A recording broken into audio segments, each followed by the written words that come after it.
Historia del Lancer Evolution 7.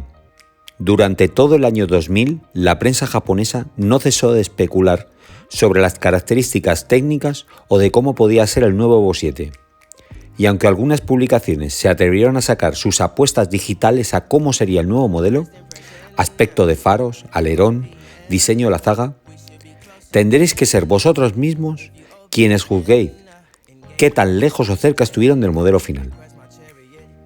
De hecho, a finales del 2000 ya se pudo ver un primer prototipo camuflado circulando en el circuito de Nürburgring. Esencialmente lo haría en su puesta a punto y ajuste de suspensión y mecánica. Aunque el modelo se encontraba oculto con los típicos plásticos negros recubriendo buena parte de su carrocería y zonas más características, esta unidad ya brindaba muchas pistas sobre el modelo que finalmente presentarían a la opinión pública. Si bien Mitsubishi Motors anunció oficialmente el 26 de enero del 2001 a la prensa el lanzamiento del nuevo Evo 7, en España llegaría en dos fases distintas.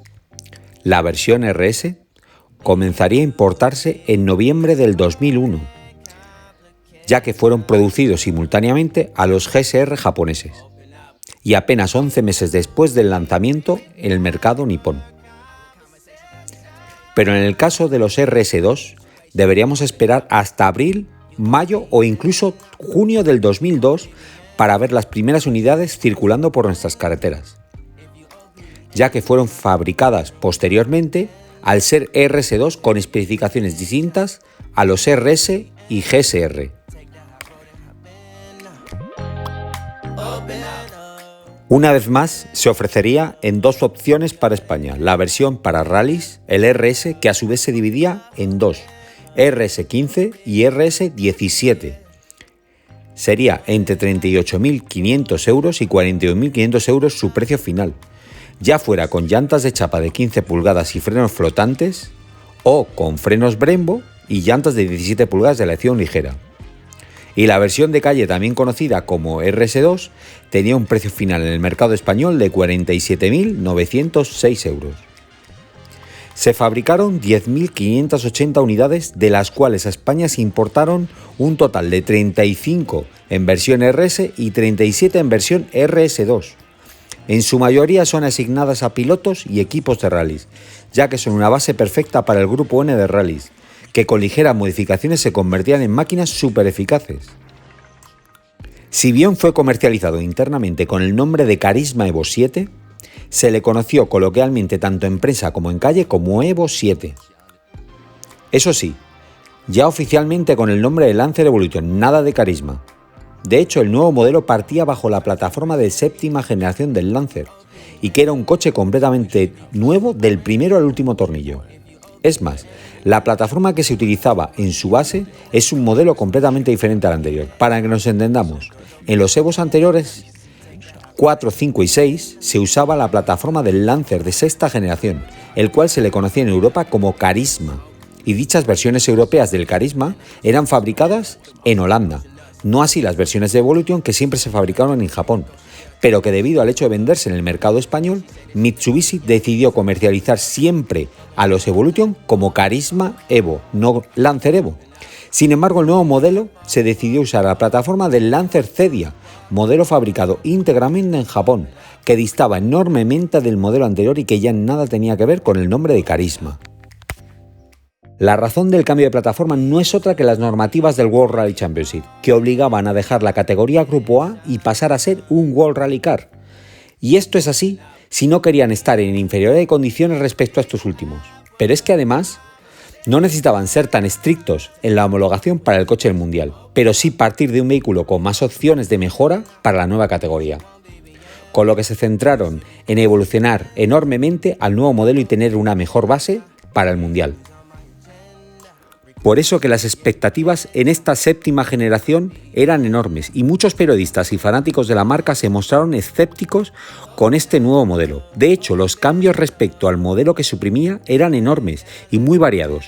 Exteriormente, el nuevo modelo crece 105 milímetros de largo, 45 milímetros de alto y su ancho de vías 115 milímetros, aunque la anchura total era idéntica al modelo que precedía. De hecho, el peso crecía entre 40 kilos y 60 kilos según versiones, ya fuera GSR o RS. Aunque eso sí, la nueva carrocería ganaba un 40% más de rigidez. Exteriormente sorprende su aspecto. Es muy diferente a todos los modelos que preceden. Los fanáticos del modelo no terminaron de creer en el nuevo modelo y algunos propietarios tacharon al nuevo Evolution 7 de ser un indigno heredero. Si bien sería un modelo que terminaría ganando su respeto conforme se afianzó en el mercado y la gente vio lo que era capaz de hacer. Con una zaga muy afilada recibió un nuevo frontal, nuevo capó con entradas de aire funcionales completamente distintas a la de sus predecesores, nuevo alerón trasero con un diseño algo menos extremo que los anteriores Evolution, aunque también era ajustable y permitía 4 posiciones en su pala superior, lo que garantizaba una óptima carga aerodinámica en su tren trasero, fuera cual fuera el tipo de tramo carretera a la que se enfrentara. El nombre fue añadido en todo lo largo de su portón trasero, con el nombre de Evolution 7 en un grabado en color plata. Tanto el capó como el maletero y las aletas fueron fabricadas en aluminio. Aunque el ADN estaba presente en cada rincón de su línea, se percibía un modelo muy distinto en todos y cada uno de los detalles. Más grande y mayor en casi todas las cotas. Sorprende que a pesar de ganar algunos kilos de más frente a la báscula, con la nueva plataforma y mejoras mecánicas apenas tiene diferencias de tiempo frente al crono con los modelos que preceden. Por último, se le añaden unas llantas de mayor tamaño modelo Enkei Rally R y aunque se mantiene el 17 pulgadas, pero esta vez en garganta 8. Mecánicamente, los cambios eran aún mayores. Si bien el motor era el mismo de sus predecesores y se mantenía el ya conocido 4G63 Turbo, y la misma potencia de 280 caballos, el par aumentaba de los 38 kilos de par del Evo 6 a los 39 kilos a 3.500 revoluciones. Entre los cambios mecánicos encontramos el turbocompresor de doble aleación de níquel, escape completamente rediseñado, catalizador más grande, intercooler de 20 milímetros más ancho y con un sistema de refrigeración por difusor de agua automático, árboles de leva huecos más ligeros, tapa de balancines de magnesio, colectores de admisión de aluminio, suspensión rediseñada y de mayor recorrido. Si bien mantenía la caja de cambios de 5 marchas, esta era más abierta, un nuevo volante motor, embrague de mayor tamaño y reforzado, juntas, piñones y semiejes de la admisión más robustos, neumáticos por no decir semi-slicks Yokohama Advan A046D, fabricados exclusivamente para el modelo de serie, en medida 2.35 en lugar de 2.25. El interior es completamente rediseñado respecto al modelo que precede. Si bien mantiene el interior del Lancer Cedia, plataforma de la cual parte, esta es dotada de un carácter mucho más deportivo. Nuevos backers Recaro, nuevo volante Momo, la versión RS mantendría el volante de la anterior generación, un reloj que dominaba el centro del salpicadero y una nueva tapicería para el modelo, además de un renovado cuentakilómetros en negro y rojo en el que se le añadían las luces del selector de la posición del diferencial activo. La prensa especializada comprueba estupefacta que el nuevo modelo está un paso por delante en efectividad, potenciación y comportamiento respecto a todos los modelos anteriores y que permite una conducción mucho más al límite, con un paso por curva por encima de lo esperado. La principal arma respecto a los modelos anteriores está en sus diferenciales activos, ya que lo lleva un paso por delante permitiendo a cualquier conductor, sea cual sea su nivel de conducción, ser más rápido y efectivo en cualquier tramo de montaña y cualquier superficie a la que se enfrente, montando además del AIC, diferencial trasero activo, un diferencial Torsen en el tren delantero, recurre a autoblocante central de tipo activo, el ACD. Este último dispone de un embrague electrohidráulico multidisco, el cual está inspirado directamente de los auténticos World Rally Cars. Y al igual que el AIC, está controlado por un completo programa de gestión electrónica que se encarga de repartir el par entre el eje delantero y el eje trasero. El ACD permite al conductor la posibilidad de elegir 3 grados de bloqueo de menos a más y en función de las condiciones del firme. Con un selector en el salpicadero, permite al conductor seleccionar entre 3 programas distintos: Tarmac, asfalto, gravel, tierra y snow, nieve. El sistema ABS también adapta su funcionamiento a dichos programas para garantizar una efectividad de conducción nunca antes vista.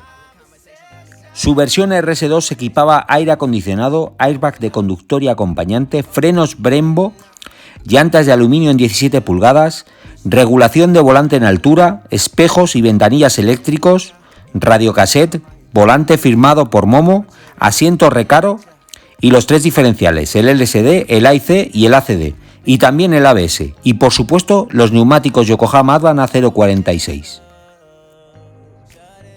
La tracción de esta versión quedaba con el diferencial central activo ACD y junto al AIC en el tren trasero y el autoblocante Torsen en el eje delantero, lo que garantizaba una efectividad nunca antes vista en la saga.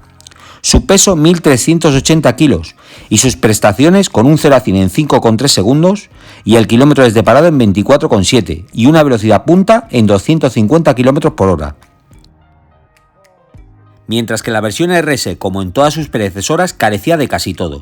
Solo en opción llantas de 17 pulgadas, frenos Brembo y aire acondicionado, pero de fábrica, con llantas de chapa de 15 pulgadas, con frenos flotantes de 2 pistones, sin buckets recaro, sin aire acondicionado, sin el nuevo volante Momo, traía el de la anterior generación, sin elevalunas, sin espejos retrovisores eléctricos, sin AIC, pero ni tan siquiera ABS. Eso sí, incluía barra de torretas traseras, que no incluía la versión RS2.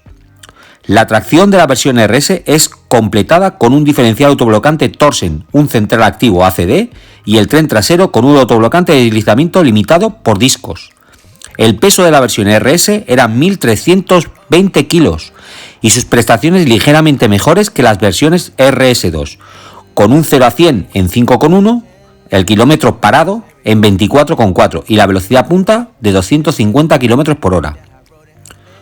Por enésima vez, Rally Al España volvería a encargarse de la venta, distribución y también de la postventa en nuestro país, ofreciendo, como ya tenía acostumbrado a sus propietarios, un extenso catálogo de piezas de competición de Grupo N y kits de potencia y personalización, siendo estos kits los más demandados, ofreciendo 2 opciones, que podían ser montados desde el mismo momento de su compra y ser instalados en concesionarios oficiales de la marca. El kit fase 1 de 315 caballos incluía filtro de aire, centralita deportiva, bujías y línea de escape, y se vendía a un precio de 2.966 euros. Mientras, el kit fase 2 de 340 caballos incluía filtro de aire, centralita deportiva, bujías, línea de escape, conjunto de tubos de admisión y tubos de intercooler en silicona y aluminio y, por último, un juego de cables de bujías, y que se vendía a un precio de 5.100 euros, mano de obra incluida. El Evo 7 fue puesto en Japón a la venta el 3 de febrero del 2001. Sale en 2 versiones. La versión GSR Grand Sport Racing lo hace a un precio de 25.700 euros, mientras que su versión RS Rally Sport lo hace a un precio de 21.600 euros. El equipamiento de la versión GSR era muy similar al RS2, pero incluía climatizador en lugar de aire acondicionado, espejos además de eléctricos abatibles eléctricamente, aislantes más gruesos y ventanillas algo más gruesas. El peso del conjunto sube hasta los 1.400 kilos, sus prestaciones con un 0 a 100 en 5,3 y el kilómetro desde parado en 24,9. La versión RS se vendía exclusivamente en color blanco, con los tiradores en negro, y la versión GSR, al igual que el RS2, se vendía en negro, rojo, amarillo, gris, azul y blanco. En la prensa del motor se pudieron leer cosas como Revista Autoedlo Sport, Mitsubishi Evo 7. No se puede pedir más, y es que no hay un coche en el mercado que brinde tantas satisfacciones al volante como el Evolution 7. Es el rey y como tal campa a sus anchas, mostrando una efectividad que comienza a ser exagerada en un uso convencional. Revista Todo Rally. Montarse en un Evo 7 es una experiencia sin igual. Conducir un aparato creado directamente para los rallies con 280 caballos, tracción a las 4 ruedas y diferenciales activos, eleva tu cuerpo directamente a otra dimensión, provocando una cascada de sensaciones difícilmente igualada. Existieron algunas ediciones especiales o versiones sobre la base del Evo 7. En este caso todas vieron la luz en Inglaterra, y serían ellos quienes finalmente se especializarían en este tipo de ediciones. El Evo 7 FQ300, primera versión con el nombre FQ que salió en el mercado inglés, sus siglas significaban fucking kick, lo que traducido sería algo así como jodidamente rápido. Esta primera versión apenas contaba con cambios mecánicos, ya que solo se lanzó para saltar las normas restrictivas del mercado europeo y aumentar la potencia de 280 caballos a 300. Incluía una placa numerada en el interior tras la palanca de cambios. Evo 7 RS Sprint, partiendo de un Evo 7 RS sin ABS ni AIC y algún retoque en el motor para subir la presión del turbo, cambiarle la admisión y una centralita nueva, la potencia subía hasta los 320 caballos y 45 kilos de par. Solo se distinguían por el logotipo en los laterales del modelo. Por último, existió una de las ediciones más especiales que se recuerda. No es otra que las de Extreme, que dispondría de 3 versiones dentro de este modelo, para el Evo 7. El Evo 7 Extreme se partía de una versión GSR. En este Evo, el trabajo de Extreme empezaba a hacer verdadero honor a su nombre, con piezas de competición como la nueva transmisión, cambiándole un buen número de piezas desde suspensiones, frenos hasta pistones y bielas, 343 caballos y 48 kilos de fuerza. El Evo 7 Extreme S, rizando el rizo Extreme UK, llevó un paso más allá con el Evo 7 Extreme. Se partía de una versión RS y con una estética casi de coche de competición y unas prestaciones acordes con ella, de nuevo el arduo trabajo que incluye cambios de frenos, transmisión, ruedas, llantas, turbo, electrónica y multitud de piezas del motor, dan como resultado uno de los Evos más rápidos y desconocidos de la historia, con 355 caballos y 52 kilos de par. Por último, sacarían la edición más salvaje denominada Evo 7 Extreme SC. Por decirlo de alguna manera, desarrollaba más par motor que por el entonces Evo 7 World Rally Car. El trabajo prácticamente consistía en retocar el kit Extreme S con el objetivo de aumentar la presión del turbo, rendimiento y fiabilidad. Para ello se suman a las piezas ya estándares del Extreme S toda la artillería que se disponía del Grupo N y de la propia marca Extreme: motor forjado, autoblocante delantero de discos, árboles de levas y anti-lang, entregando una potencia de 450 caballos y 56 kilos de fuerza.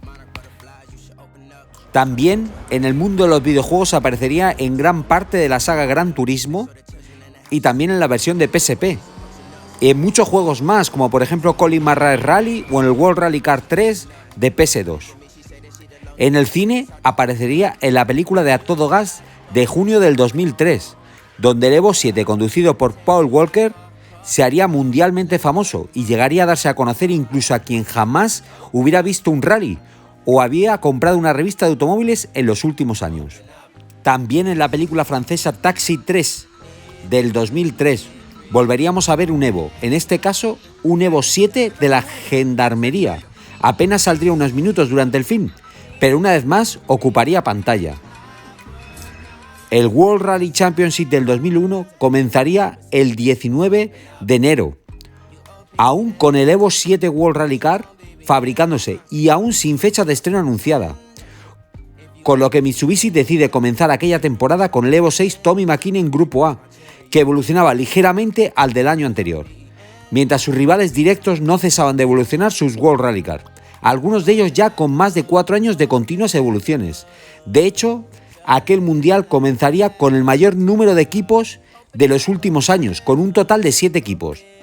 Entre los participantes de aquel mundial de 2001 encontraríamos en Peugeot correrían Marcus Gronholm, Didier Auriol, Gilles Panassi y Harry Rovanpera y el 206 World Rally Car.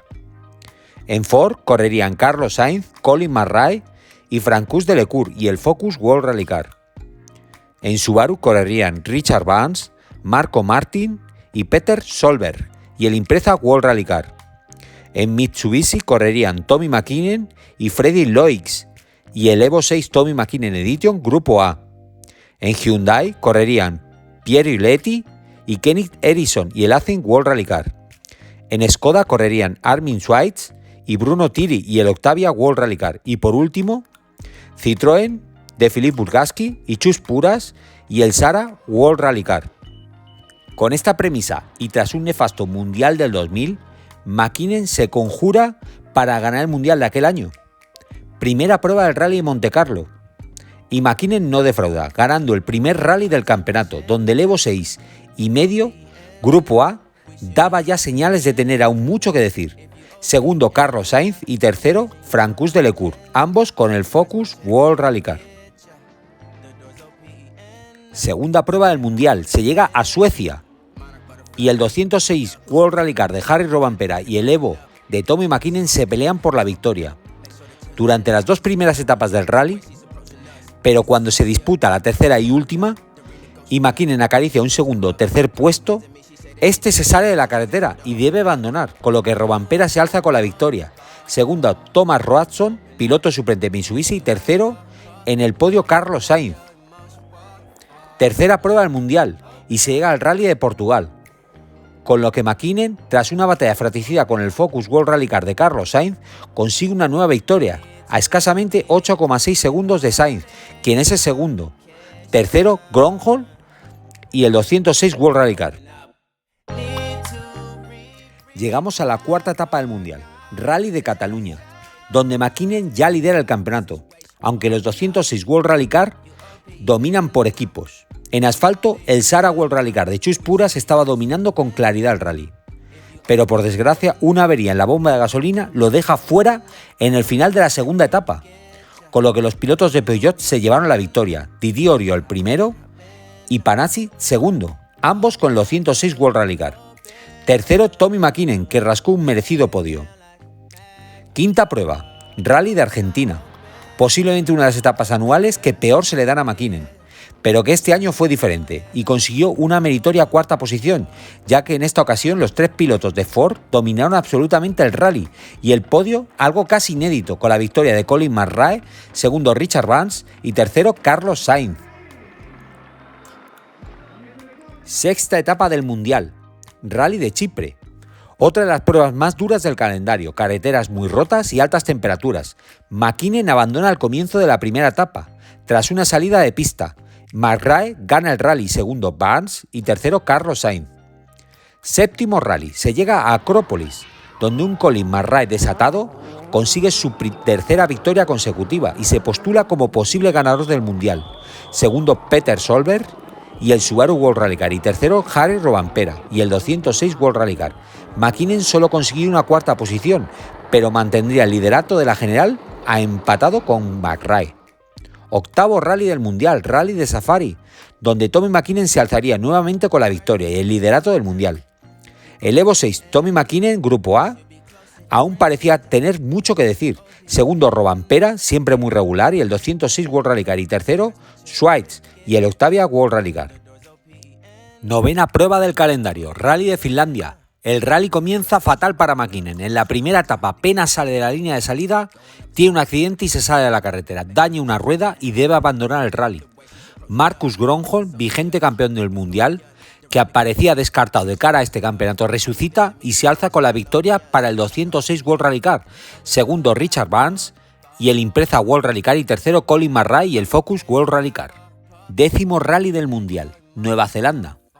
A Tommy McKinnon le toca la China y tuvo que abrir el rally, lo que le retrasa enormemente, ya que los organizadores del evento habían echado gravilla para arreglar los tramos y protegerlos, lo que hizo un flaco favor a Tommy, que tuvo que actuar de barrendero, lo que le perjudicó enormemente, no siendo capaz de conseguir más que un octavo puesto, la victoria de Richard Vance de Subaru, y el segundo puesto para Colin McRae y el tercero para Rovanpera, poniendo el Mundial más ajustado que nunca, con McKinnon y McRae en igualdad de puntos y Rovanpera, Sainz y Vance a muy pocos puntos y con opciones de ganar el Mundial.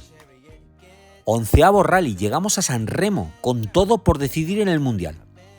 Mitsubishi decide estrenar y adelantar el nuevo Lancer Evo World Rally Car, partiendo de la base del Evo 7 y abandonar la categoría Grupo A, ya que consideraba que el Evo 6 Tommy McKinnon tenía una gran desventaja en el reparto de masas y en recorrido de suspensión, ya que en esas condiciones las opciones de McKinnon eran muy reducidas, con lo que se decide adelantar su estreno y usarlo en este rally de San Remo. Por desgracia, la jugada fue un fiasco y McKinnon pudo comprobar que el nuevo World Rally Car se encontraba muy por debajo, sobre todo a nivel de diferenciales. Durante todo el rally apenas pudo encontrarse más allá del 10º puesto y al final debió abandonar debido a la salida de carretera. El rally lo ganaría Panizzi con el 206 World Rally Car, segundo Sebastián Loeb y el Sara World Rally Car, y tercero Titi Oriol y el 206 World Rally Car. 12ª etapa del Mundial, Rally de Francia, y sin opciones de error para el Evo World Rally Car de McKinnon, si quería tener alguna oportunidad en la general, pero las cosas irían de mal en peor. El Evo World Rally Car comienza los primeros tramos perdiendo tiempo. Y al llegar al quinto tramo de la primera etapa, McKinnon tendría un accidente tremendo, en el que deberían de evacuar a su copiloto en helicóptero, tras una fractura de vértebra lumbar. Debe decir adiós al resto del Mundial.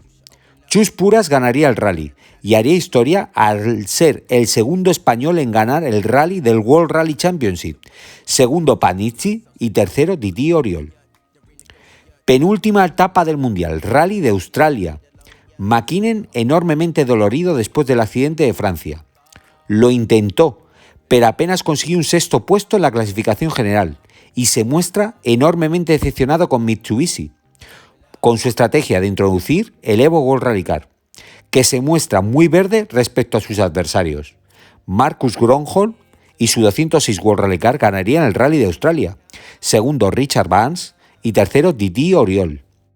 Última prueba del Mundial, llegamos a Inglaterra, todo por decidir.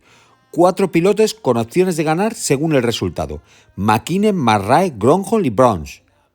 Disponían matemáticamente de opciones de ganar y hacerse con el Mundial. El rally lo terminaría ganando Grönholm. El segundo Richard Vance, quien ganaría el Mundial por puntos. Y tercero Rovanpera. Por desgracia para McKinnon, el rally terminaría igual que el resto de las pruebas desde el estreno del Evo World Rally Car. Se sale en el segundo tramo de la primera etapa y pierde una rueda y debe abandonar el rally y con ella sus opciones de ganar. Decepcionado y enfadado con Mitsubishi, a la que culpa, decide abandonar la marca para el 2002. Con lo que Mitsubishi no solo pierde a su piloto estrella, sino que tiene por delante el trabajo de recuperar más de 4 años de evoluciones de los World Rally Car del resto de sus adversarios.